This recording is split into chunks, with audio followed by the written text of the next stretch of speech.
حضرت سیدنا جابر رضی اللہ تعالیٰ عنہ ارشاد فرماتے ہیں کہ نبی کریم علیہ الصلاۃ والتسلیم نے ارشاد فرمایا، کیا میں تمہیں اس شخص کے بارے میں خبر نہ دوں جس پر اللہ تبارک و تعالی نے دوزخ کی آگ کو حرام فرما دیا۔ وہ شخص جو نرم مزاج، نرم طبیعت والا، آسانی پیدا کرنے والا اور لوگوں میں گھل مل جانے والا ہو۔ اس حدیث پاک میں بھی اللہ کے رسول صلی اللہ تعالی علیہ وآلہ وسلم نے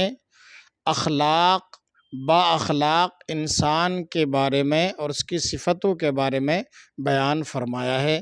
لہٰذا ہمیں اور آپ کو چاہیے کہ ہم اور آپ اپنا اخلاق بہتر سے بہتر اور اچھا سے اچھا بنانے کی کوشش کریں۔